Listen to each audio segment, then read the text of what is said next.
একজন বুড়িমা পরের বাড়িতে কাজ করে, সকাল থেকে সন্ধ্যা পর্যন্ত অক্লান্ত পরিশ্রম করে কাজ করেছে। ক্লান্ত শরীর নিয়ে 5 কেজি আটা নিয়ে বাড়ির দিকে রওনা দিয়েছে। বুড়িমা বাড়ির দিকে যাবার সময় হঠাৎ করে বাতাস এসে বুড়িমার মাথার সব আটাগুলো উড়িয়ে নিয়ে চলে গেল। বুড়িমা জায়গায় বসে কান্না করছে, আফসোস করছে, হাই এত কষ্ট করে কাজকর্ম করলাম, মাথার ঘাম পায়ে ফেলে ক্লান্ত শরীর নিয়ে বাড়ির দিকে 5 কেজি আটা নিয়ে রওনা দিয়েছি।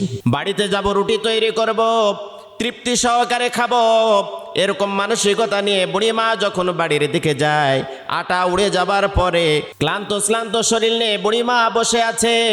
এমতো অবস্থায় হযরতে সুলাইমান আলাইহিস সালাতু ওয়াস সালামের সাথে দেখা হয়ে গেল। ডাকদা বলে, বুড়িমা মন খারাপ কেন? এত ক্লান্ত ভারাক্লান্ত হৃদয় নিয়ে বসে আছেন, কারণটা কি একটু শুনতে পারি নাকি? বুড়িমা ডাক দিয়া বলে, কি বলবো আর বলে বা লাভ হবে কি? আমার সাথে তো পৃথিবীর কোনো মানুষ অপরাধ করে নাই, বাতাসে এসে আমার মাথার আটাগুলো উড়িয়ে নিয়ে চলে গেছে। দুঃখের কথা যদি বলি, এইটা থেকে বাঁচানোর কি ক্ষমতা কারো আছে নাকি? হযরত সুলাইমান আলাইহিস সালাতু ওয়াস সালাম বলছেন, কি বলেন? এটার থেকেও এটারও বিচার হবে এবং এটার থেকে পরিত্রাণ পাওয়ারও মাধ্যম আছে। চলে যান এই যুগের সবচাইতে বড় বাদশাহ নবী দাউদ আলাইহিস সালাতু ওয়াস সালামের কাছে, পয়গম্বর, তার কাছে যে বলেন, বাতাস আমার আটা উড়িয়ে নিয়ে চলে গেছে, বিচার করে দেন, বিচার পাবেন। বুড়িমা চলে গেলেন। যাবার পরে বিষয়গুলো খুলে বললেন। হযরতে দাউদ আলাইহিস সালাতু ওয়াস সালাম 5 কেজির চাইতে একটু বেশি আটা দিয়ে দিলেন, যাও। বুড়িমা খুশি হয়ে বাড়ির দিকে রওনা দিয়েছে। প্রতিমধ্যে হযরতে সুলাইমান আলাইহিস সালাতু ওয়াস সালাম, তার বয়স তখন 13 বছর, দাঁড়িয়ে আছে। বিজ্ঞ জ্ঞানী, তার স্মার্ট এবং তার বিচক্ষণতা, জ্ঞান গরিমা ছোট থেকেই এত বেশি আল্লাহ রব্বুল আলামিন দান করেছেন। বুড়িমাকে ডাক দেয়া বলে, বাতাসের কি বিচার হয়েছে নাকি? বুড়িমা ডাক দেয়া বলে, বাতাসের কি বিচার পৃথিবীর কেউ করতে পারে নাকি? এমন কথা তো জীবনে শুনি নাই। সুলাইমান আলাইহিস সালাম বললেন, কি বলেন? বাতাসের বিচার হতেই হবে, এটা অন্যায়।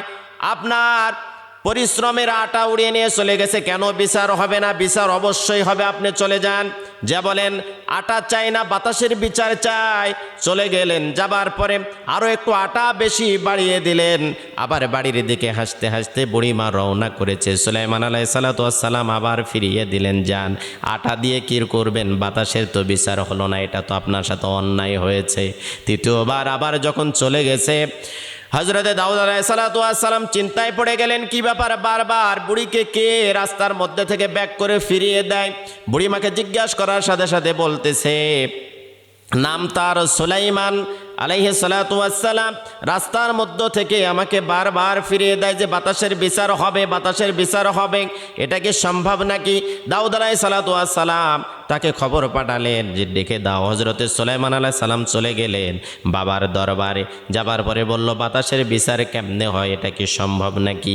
দাউদ আলাইহিস সালাতু ওয়াস সালামের কথা শোনার সাথে সাথে হযরতে সুলাইমান আলাইহিস সালাম বললেন, বাবা যদি কষ্ট না পান তাহলে আপনার চেয়ারটা আমাকে একটু ছেড়ে দেন, বাতাসের বিচার হবে না, কেউ অন্যায়ের বিচার হতেই হবে, অবশ্যই হবে।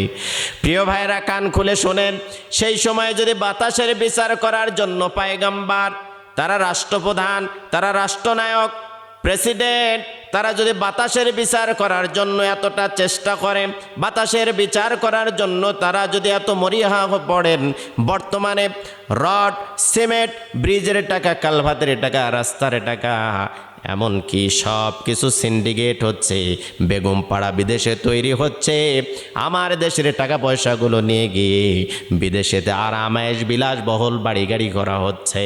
রাস্তা তৈরি হয় জাপানের বুকে, 100 বছর ওই রাস্তা নষ্ট হয় না। আর আমার দেশের রাস্তা তৈরি হয় এক পাশ থেকে আর এক পাশে যাবার না পারতেই বুলডোজার দিয়ে যখন চেক করা হয়, ওইটাকে যখন সুন্দর করে দেখানোর চেষ্টা করা হয়, তখন দেখা যায় এক পাশের রাস্তা ভেঙে আস্তে আস্তে করে উঠতে থাকে। জোরে বৃষ্টি হলে রাস্তা ভেঙে যায়, এরপরে গরু ছাগল হাঁটলে তার পায়ের সাথে রাস্তার ওই খোয়াগুলো উঠতে থাকে। এই জন্য বলতে চাই, পয়গম্বর, রাষ্ট্রনায়ক, জনপ্রতিনিধিও সিলেক্ট করার ব্যাপারে আমাদেরও ভূমিকা রাখতে হবে যথাযথ।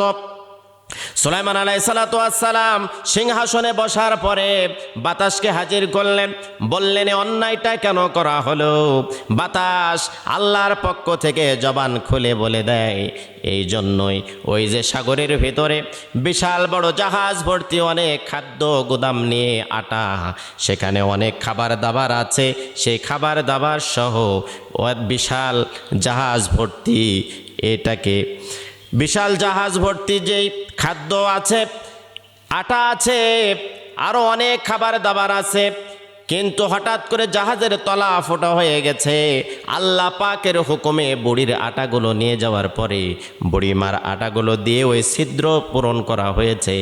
আর ওই জাহাজের মালিক আল্লাহ রাব্বুল আলামিনের কাছে ফরিয়াদ করেছে, দোয়া করেছে, আল্লাহ যদি এই বিশাল সমুদ্রের মধ্য থেকে, এই বাতাস থেকে, এই ঝামেলা থেকে যদি তুমি পরিত্রাণ করে দাও, আমার এই জাহাজের ভিতরে যা মাল সম্পদ আছে আমি সব কিছু আল্লাহ তোমার রাস্তায় ব্যয় করে দিব।